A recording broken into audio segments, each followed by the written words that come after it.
তারা যারা অভিভাবক আছে, এখানে যারা এলাকার মানুষ আছে, শিক্ষক আছে এবং যারা ছাত্র আছে, শিক্ষক, ছাত্র, অভিভাবক সবাই মিলে যদি একটা সমন্বয় না করে যে আপনার ছেলে অনেক দিন যাবত, আপনার মেয়ে অনেক দিন যাবত লেখাপড়া শিখছে না, ভালো করছে না, স্কুলে যাচ্ছে না, শুধুমাত্র এখানে শিক্ষকের দায়িত্বে আপনার ছেলেকে, আপনার মেয়েকে ভালো করা সম্ভব।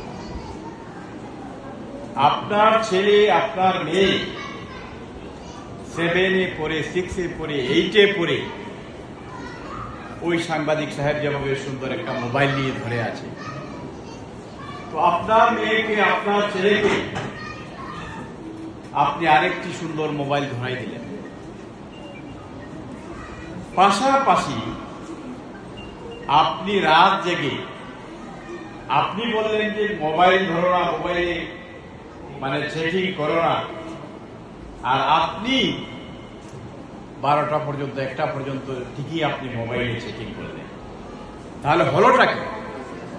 হলো এরকম যে আপনি করেন এক আর বলেন আগে। তাহলে আপনি কিভাবে আশা করতে পারেন যে আপনার ছেলে, আপনার মেয়ে, আপনি দিন রাত মোবাইল চালাবেন, কিছু বলতেই পারবেন না ঘরে কি হচ্ছে, আর আপনার ছেলে মেয়ে মোবাইল চালাবে না, সুন্দর পেয়ে যাবে। সুতরাং প্রথমে আপনার ছেলে মেয়ে জিপে 5, আমরা তো সবাই জিপে 5-এর প্রতিযোগিতা করি, যে কেন আরো বেশি পেলে না, জিপে 5 পাইছে কেন প্লাস হলো না, গোল্ডেন গোল্ডেন গোল্ডেন কেন হয় না? কিন্তু এইটা বলে না যে আমার ছেলেটি, আমার মেয়েটি এখানে একটা মিটিং হয়েছে, ওই মিটিং এ দাঁড়িয়ে দুটো কথা বলতে পারে কিনা একটু শিখিয়ে দিই, একটু মুখস্থ করিয়ে দিই, একটু ট্রেনিং করিয়ে দিই, যে না তোমাকে স্যারকে বলতে হবে যে আমি 2টা মিনিট বলবো, স্যার আমাকে সুযোগ দিতে হবে। তোমার ছেলে, আমার ছেলে, আপনার ছেলে, আমার ছেলে, আমার মেয়ে, তাদেরকে সেই প্রতিযোগিতাকে আপনাকে প্রতিযোগিতায় নামাতে হবে। যখনই স্কুলে, কলেজে, মাদ্রাসায়, আপনার প্রতিষ্ঠানে কোনো প্রোগ্রাম হবে, সে যদি প্রায় নাও পায়, তাকে বলতে দিতে হবে যে না আমি একটা প্রতিক্রিয়া ব্যক্ত করবো, আমাকে সুযোগ দেন। এমনিতেই আপনার মেয়ে সারা বাংলাদেশে নয়, সারা পৃথিবীতে একজন ভালো বক্তা হয়ে যেতে পারে। এবং আপনি তো জানেনই, এখন তো বক্তৃতা দিয়ে টাকা কামাই করা যায়। আমি একজন সাধারণ মানুষ হয়েও আমি যদি বিগত 10 বছরের হিসাব করি, শুধু বলতেছি এখানে যারা ছোট ছোট ছেলে মেয়েরা আছে, 10 বছরের হিসাব করি, তাহলে 3-4 লাখ টাকা শুধু বক্তৃতা দিয়ে। আমি একজন নন প্র্যাকটিশনার ডাক্তার না, আমি নাটাবে যক্ষা নিয়ন্ত্রণে বক্তৃতা দিয়ে সেখান থেকেই মনে হয় গত 20 বছরে 2 লাখ টাকা পেয়েছি। আমি কনজিউমার অ্যাসোসিয়েশন ভোক্তাদের কথা বলে আমি ঢাকায় গিয়া বক্তৃতা দিয়ে আমার মনে হয় লক্ষ লক্ষ টাকা পেয়েছি। আমি ইন্ডিয়াতে ব্যারাকপুর রাষ্ট্রগুরু সুরেন্দ্রনাথ কলেজ, সেখানে বক্তৃতা দিয়ে এক বক্তৃতায় আমাকে 4000 ইন্ডিয়ান রুপি দেয়। আমি ইংল্যান্ড সহ বিভিন্ন জায়গায়, এটা আমার বলার কথা ছিল না, আমি বলতেছি this is for your inspiration. এখানে যারা ছেলে মেয়েরা আছে, এখানে বসে আছে, তারা বাংলাদেশের শ্রেষ্ঠ বক্তা হবে, তারা পৃথিবীর শ্রেষ্ঠ বক্তা হবে। তারা যেন কখনো মনে করে না যে আমি মাদ্রাসায় পড়ি, উনার ছেলে স্কুলে পড়ে, উনার ছেলে আরেকটি ভালো স্কুলে পড়ে, আমি ওর মতো পারবো না, আমি, আমার বাবা মা ওর মতো ধনী না, আমি পারবো না, ও পারবে। সুতরাং এই চিন্তা চেতনা, এই ধারণা যেন তোমরা যারা ছোট ছোট ছাত্রছাত্রী আছো, এই ধারণা যাতে তোমাদের মধ্যে না আসে।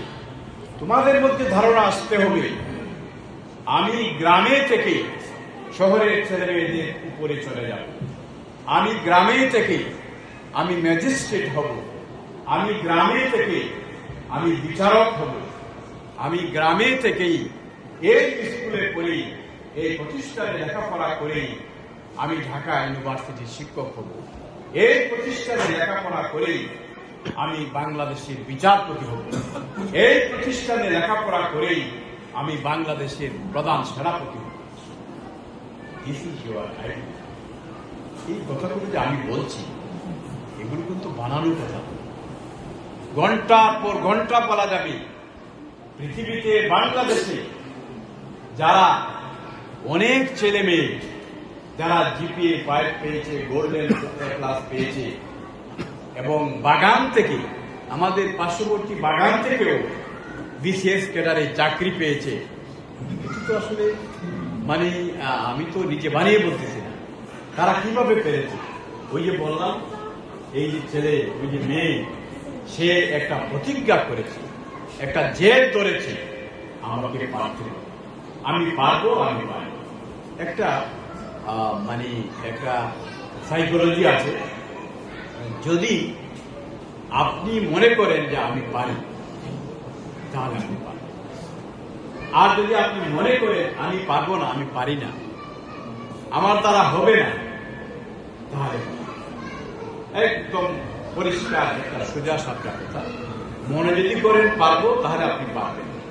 আর মনে যদি করেন আমি পারবো না, তাহলে পারবেন না। ধরেন যে আপনি একটু অসুস্থ, যে আজকে আপনার ঘরে মেহমান এসেছে, উদাহরণ যে আপনার অসুস্থতার কারণে আপনি হয়তো একটা তরকারি পাক করার কথা ছিল, কিন্তু যখন মেহমান চলেই এসেছে, আলাদা কোনো মানুষও নেই, তখন আপনি চিন্তা করলেন যে আমাকে 10টা তরকারি 5টা তরকারি পাক করতে হবে।